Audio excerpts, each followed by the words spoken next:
Valomerabantsika tsirairay avy indray ty amin'ny zoma fa 11 ny volana febroary ity amin'ny sotran'Andriamanitra isika fa mbola afaka mandray ny ten'Andriamanitra indray amin'izao maraina izao.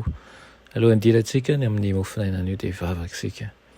I Andriamanitra tsara andrisin-danitra mbola velom-pisaorana anao izay satria nomenao an'izao fotoana izao indray ahafahanay mandika ny teninao. Kataka aminao mba hanaitra izay rehetra matory ao anatinay. Ka tsy aro izay fa omem-boninahitra miaraka aminao ary ihany koa omaninao zava-mahasoa isanandro. Anaran'i Jesosy, amen. Lohatenin'ny mofinainantsika androany dia manao hoe Jesosy sy ireo sakaizany tao Betania. Nalaina amin'ny Jaona 1:15 manao hoe ary Jesosy tian'ny Marta sy ny rahavaviny ary Lazarosy. Amen. Nisy tokantrano anankiray izay tena tian'i Jesosy ny namangy azy. Dia ny tokantrano Lazarosy sy Maria ary Marta io. Ny rifim-piainan'ny finoana mantsy no nahitany fanahin'ny fitsaharana. Anisan'ny mpianatry Kristy izay nifahatra indrindra taminy manko i Lazarosy izay avy any Betania. Hatramin'ny aonany voalohany dia efa natanjaka ny finoana an'i Kristy. Lalina ihany koa ny fitiavany azy ary be koa ny fitiavany mpamonjy azy. Ho an'ny Lazarosy no nanaovan'i Kristy ny asa lehibe indrindra raha ny fahagagana no atao resaka. Nitaha izay rehetra, nitady ny fanampiny ny mpamonjy. Tia ny fianakavian'olombelona rehetra izy saingy nanana ny fifandraisana mamy sy fifamatorana tamin'ny fomba manokana ny olona sasany. Nifaningotra tamin'ny fianakaviana tany Betania ny fony tamin'ny alalan'ny mahazaka ny fitiavana ka nitanterahany ho an'ny anankiray tamin'ireo ny anankiray amin'ilay asa izay tena mahagaga indrindra nataony. Nahita fialan'ny sasatra matetika Jesosy tao tokantrano Lazarosy. Tsy manana trano ho an'ny tena ny mpamonjy, niankina tamin'ny fampiantrano'ny namana sy ny sakaiza ary koa ny mpianana izy.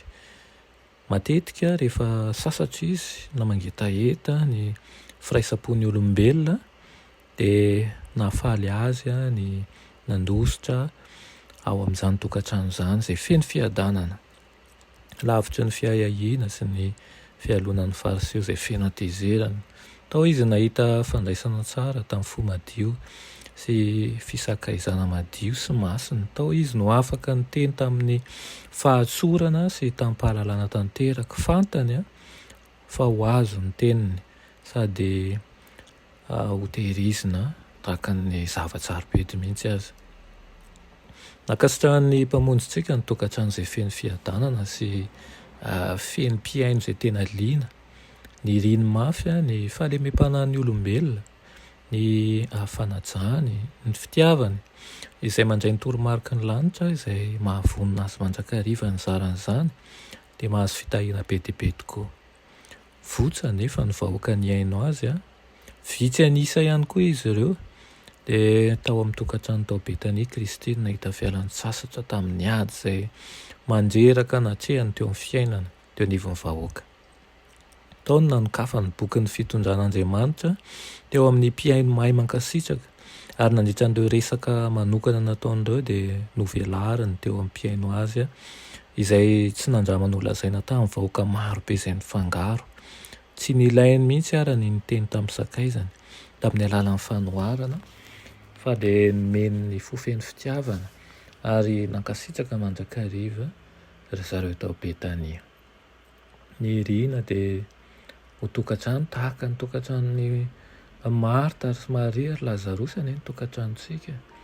Ka ho toby fitoeran'i Kristy satria ao no ahitany fitsaharana ihany koa ary hanomezany mandrakariva ny famindram-pony. Ao ihany koa mba ho tokantranonao no hanaovany zava-mahagaga izay tsy takatry ny sain'olombelona ka ho tanterahany iny fa na dia efa ao anatin'ny fahakiviana tanteraka aza ny olombelona.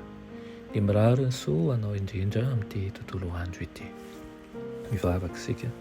rainay tsara ninjin-danitra mbola velom-pisaorana anao izahay noho ny amin'izany teninao izany. Misaotra ray izay tsy mba mandao anay. Mangataka aminao izahay mba ho tokantrano izay anjakanao ny tokantranonay, ka ho isan'andro ianao dia mangy anay tokoa ary ho fifaliana ho anay izany, hitondra fanantenana ho an'ny tokantrano, hitondra fitiavana ary ihany koa ampitombo indrindra ny fanantenana izay ananan'ny tsirairay. Amin'ny anaran'i Jesosy, amen.